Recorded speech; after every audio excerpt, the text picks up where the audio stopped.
¿Qué tal? Estamos en este ciclo de entrevistas de CLN-TV, el diario digital de Conclusión, esta vez con el director de Le Monde Diplomatique, periodista, politólogo José Nathanson, que nos visita en el piso. José, ¿qué tal? Un gusto de tenernos con nosotros. Un placer. José, ¿qué te ha traído por Rosario? ¿Qué estuviste haciendo? Bueno, me invitaron a dar una charla en el curso de formación sindical que organiza el sindicato y llegué, esta mañana y di esa charla sobre la situación de las derechas en América Latina. Era el tema, pero al final terminamos hablando también de otras cosas. Ya vamos a entrar en este tema de las derechas y las izquierdas. Sí. En virtud de este nuevo espacio político que se apropia, digamos, de los gobiernos de América Latina, naturalmente a raíz del voto de los ciudadanos, ¿no? ¿Estimás que son modelos instaurados que van a generar trabajo? ¿Los nuevos gobiernos? Sí. No, yo creo que más bien van a destruir trabajo. Yo no creo que los nuevos gobiernos tengan... vamos a decirlo en estos términos, va a ser un poco más preciso. Yo no creo que para los gobiernos de la nueva derecha, para los gobiernos liberales que están llegando al poder en muchos países de América Latina, el trabajo está en el centro de su preocupación. Me parece que su preocupación pasa más por otro lado, por bajar la inflación en algunos países, por abrir la economía, por desregular. No creo que la problemática del mundo del trabajo esté en el centro de lo que ellos tengan ni de sus programas, digamos. Me parece que en ese sentido estamos en un tiempo más difícil. Ha sido casi, digamos, una constante que cuando sucede en este tipo de gobiernos, digamos, que no se ocupan de los trabajadores, suele pasar que de una u otra manera siempre los trabajadores reaccionan ante estos sistemas. Momento, sí. ¿No crees que no lo tienen previsto, que no lo tienen visto? Mira, no lo sé hasta qué punto lo tienen ni hasta qué punto lo miden. También hay que decir que hay gobiernos muy antipopulares a los cuales los trabajadores demoran en reaccionar. El gobierno de Menem, muy claramente, ¿no? El gobierno de Menem es más complicado, pero el gobierno de Menem, digamos, produjo una buena medida económica que fue el fin de la inflación muy rápidamente. Eso le mejoró la vida a mucha gente muy rápido, pero después empezó un proceso de deterioro, aumento de la pobreza, del desempleo, de la desigualdad, etcétera. Ahora, hasta que la sociedad reaccionó contra eso, pasaron muchos años, digamos. Entonces, a veces los países y las sociedades tienen mucha paciencia, ¿no? Esto al respecto de las sociedades durante los gobiernos, sí, de estas características que estás diciendo. ¿Por qué estas sociedades, habiendo datos objetivos, digamos, de todo el proceso que sucedió, por ejemplo, en América Latina, para no hablar nada más que de la Argentina, después de un proceso en donde muchas de las variables económicas, digamos, han mejorado, ¿por qué estos pueblos han decidido cambiar a este aspecto? Yo creo que hay varias explicaciones y que ninguna es excluyente de la otra ni es única. Una es que la mejora económica hubo un momento en que empezó a compasarse, a hacerse más lenta y más dificultosa. O sea, si uno mira, para hablar del gobierno argentino, hay un libro de Matías Culfas que se llama Los tres kirchnerismos. Y él analiza la política económica del primer gobierno de Néstor, primero de Cristina y segundo de Cristina. Y él te muestra cómo todos los indicadores se deterioraron de uno a otro gobierno, salvo dos, que son deuda y empleo, que son los dos indicadores que durante los tres mandatos del kirchnerismo lograron mejorarse o mantenerse más o menos controlados, digamos, ¿no? Ahora, todo lo demás, inflación, reservas, exportaciones, todo, fueron muy buenos en el gobierno de Néstor, medianos en el primer gobierno de Cristina y claramente peores en el tercero. Entonces, un problema, parece a mí, económico básico, pero no fue solo un problema, hubo también problema de construcción política, hubo un mal manejo táctico de la campaña, una mala elección de candidato, una mala elección de candidato a gobernador, una serie de cosas que hicieron que el gobierno nacional y popular, o kirchnerista, o progresista, como uno quiera llamarla, terminara perdiendo, y por otro lado una inteligencia de lo que en ese momento era la oposición, que logró hablarle a un sector importante de la sociedad, porque el macrismo logró conectar con un sector importante de la sociedad, de las clases medias, de las clases altas y también de los trabajadores. ¿Cuánto de cierto hay que los medios de comunicación influyen sobre este tipo de cosas? Porque algunos traen a colación aquella frase de Perón, tuve todos los medios en contra y gané, y fue al revés. No, yo creo, justo hoy lo decía en la charla, frente a una pregunta, que los medios pueden hacer algunas cosas y otras cosas no. Los medios no alcanzan para dar vuelta una elección por sí mismos, esto no es así. De hecho, Trump acaba de ganar, como Perón, con todos los medios en contra. Cristina ganó en el 2011 con la mayoría de los medios en contra y perdió en 2015 Scioli con la misma configuración mediática y no había cambiado prácticamente nada. Entonces, yo no creo que se le pueda atribuir a los medios la responsabilidad de un resultado electoral nacional, digamos. Sí creo que pueden demoler la reputación de un candidato, sí creo que pueden ayudar a instalar un candidato, pueden instalar algunas discusiones en la sociedad, pero no creo que sean omnipotentes los medios. Viniste a hablar de la nueva derecha, sí. Y bueno, en estos tiempos se habla, al menos acá en la ciudad de Rosario tenemos instancias que hablan de la izquierda del siglo XXI, bueno, sí. El chavismo, digamos, ha planteado esas cuestiones, sí. Se habla de la nueva derecha del siglo XXI, sí. Se ha escuchado hablar hasta del peronismo del siglo XXI.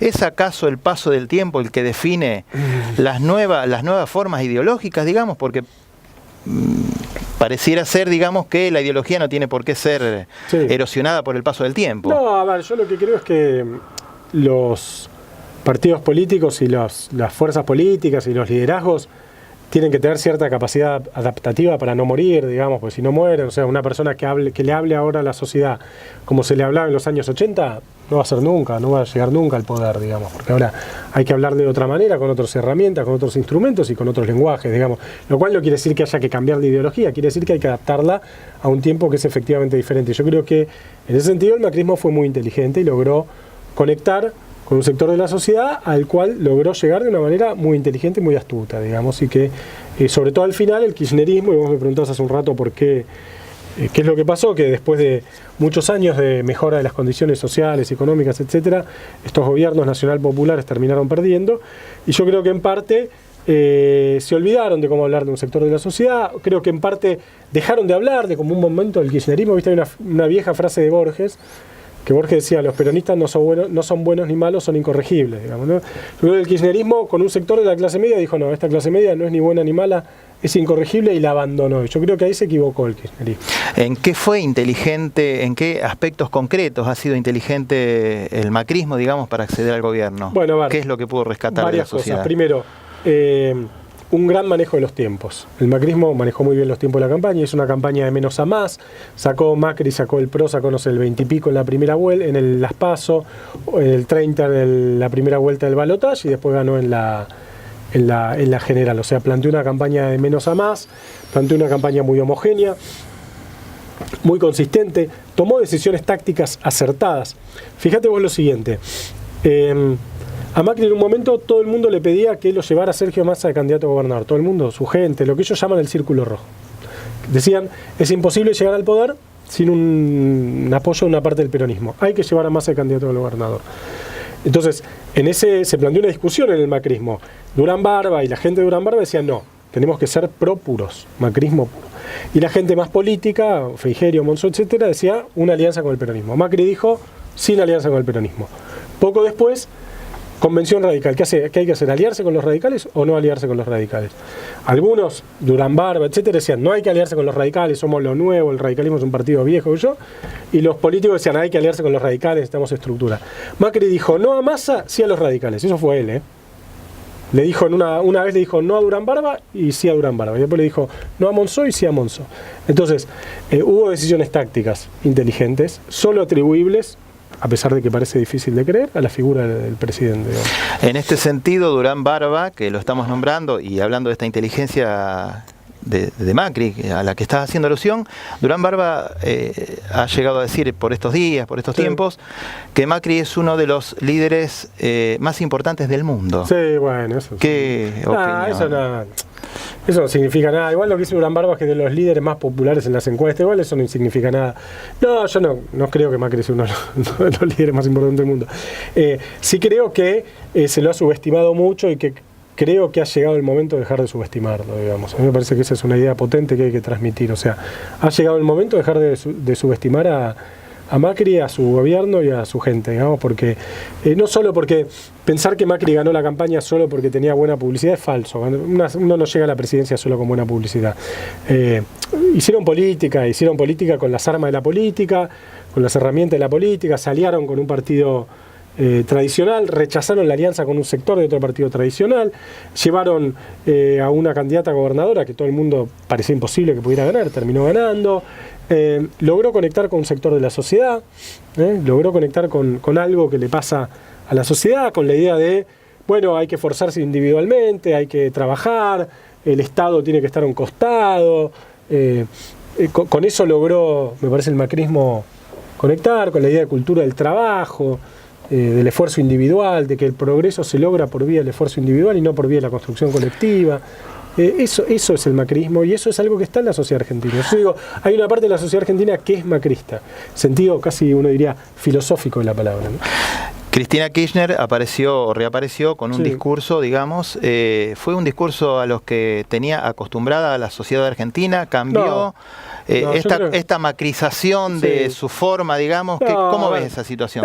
Yo no quiero exagerar, justamente venía diciendo, las elecciones no se ganan pura y exclusivamente por una cuestión de marketing, no quiero exagerar la importancia digamos, de la puesta en escena. De todos modos, sorprendió la puesta en escena de la expresidenta del otro día. Fue una puesta en escena muy cuidada, muy estudiada, sin dirigentes, con gente, ella muy cerca de la gente. Me parece que eso está pensado, me parece que está bien pensado. Después si va a alcanzar para ganar la elección. También hay políticos que son tan potentes en sí mismos que se pueden adaptar un poco, pero Cristina sigue siendo Cristina y va a ser siempre Cristina, y es como decirle a Alfonsín y bueno, Alfonsín puede hacer así o puede hacer así o no sé qué, pero va a seguir siendo Alfonsín, digamos. Entonces, de todos modos me parece que hay una inteligencia de Cristina en tratar de sintonizar con algo que ella cree que está pasando, digamos. ¿Cuánto de nativo tiene el proyecto que lleva adelante el gobierno y cuánto de foráneo tiene el plan económico, la situación política? Porque pareciera tener muchas cuestiones asociadas a otros candidatos en otros lugares del mundo, digamos, ¿no? Y otras cosas más particulares. No, más que si es importado o nacional, yo lo que por ahí podría decir ahí de eso es que vende una cierta idea de modernidad, de globalización, de conexión con cosas que supuestamente están pasando en el mundo, que ellos creen que están pasando en el mundo. Estamos acá en Rosario, en Buenos Aires ellos trabajaron mucho la idea de ciudad verde. Nadie sabe bien qué es, pero ahí está, digamos, de separar la basura. Después por ahí van al SEAM, se la mezclan toda, no importa, digamos, pero la cosa de la vida sana, del correr, de los parques, del espacio público, lo cual está bien. Si te gusta correr, está bien. Yo nado, pero hay gente que corre. Hay gente que, qué sé yo, que le gusta, no sé, el verde, está todo fenómeno, digo, pero ellos transmiten esa idea, ¿no? De que están conectando con la globalización, con la cosa cosmopolita, con la ciudad abierta. Vos entrás a Buenos Aires por la Lugones y hay un cartel que dice bienvenidos a la ciudad de todos los argentinos. Y eso está muy bien, es una buena idea esa. Buenos Aires es la ciudad de todos los argentinos, la capital del país. Ese cartel lo puso Macri, es amarillo, o sea, lo puso Aníbal Ibarra o de la Rúa, lo puso Macri. Es una buena idea esa, es un buen mensaje, digamos. Entonces, yo creo que no hay que ser concesivo con el macrismo. Este es un gobierno de derecha, este es un gobierno que tiene una política neoliberal ortodoxa, este es un gobierno que está produciendo una redistribución regresiva del ingreso, este es un gobierno que aumentó la pobreza, que hizo que se aumente el desempleo, que está desprotegiendo a los trabajadores. Eso tiene que quedar claro, digamos. Ahora, no es un gobierno tonto, ¿no? No es un gobierno tonto.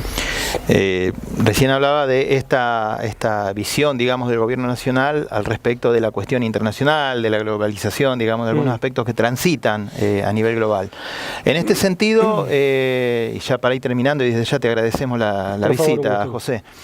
En el mundo están, bueno, pasando cosas más raras que las habituales, o parece ser así, digamos. Por un lado gana Donald Trump, que en contra del establishment, digamos, se queda con la presidencia de Estados Unidos, y por otro lado, por ejemplo, en Francia, que no es menor, gana Macron, que es un hombre de la Casa Rothschild, por ejemplo. Que es, bueno, ¿cómo ves esa tensión? ¿Cómo está esta cuestión? No, lo que yo veo es un malestar en muchos sectores de la sociedad de los países del primer mundo, que lo lleva a una parte importante de esa sociedad a votar desesperadamente por soluciones. Una solución puede ser Donald Trump, otra solución puede ser Marine Le Pen, que no llegó, digamos, la extrema derecha francesa no llegó, pero Macron es cierto, viene de la banca, estudió en la Escuela Nacional de Administración, que es donde se forma la élite que gobierna Francia de hace no sé cuántos años, hace 100 años.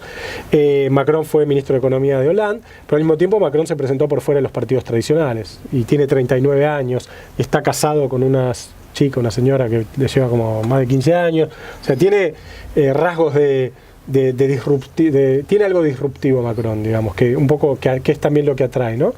Entonces yo creo que básicamente hay malestar en el primer mundo y eso es lo que vemos. Ya para finalizar y retomando un poco la Argentina y la cuestión más ideológica, sí, digamos, vos hablas, bueno, tu libro de la izquierda, de la nueva izquierda, haces mención a la derecha. Sí. En términos ideológicos, esas categorías han sido de alguna manera penetradas como una cuña en el medio por el peronismo en la Argentina. Sí.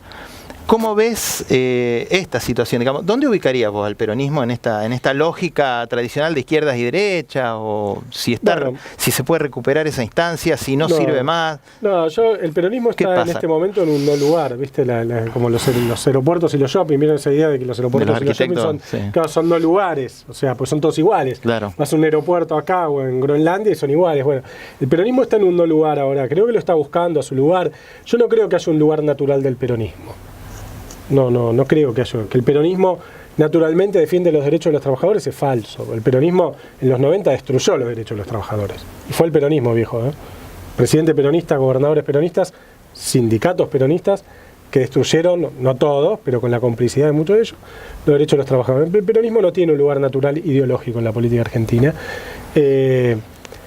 Al mismo tiempo el peronismo después hizo la reconstrucción kirchnerista, digamos, ¿no? Y fue el peronismo. Entonces, me parece que lo está buscando ese lugar, me parece que en parte depende de cómo le vayan las elecciones, me parece que frente a un gobierno de derecha no le queda otra que defender los derechos de los trabajadores. ¿Quién va a liderar ese proceso? Todavía no lo sé. José, te agradecemos mucho la visita. Muchas gracias a ustedes por la entrevista. No, por favor.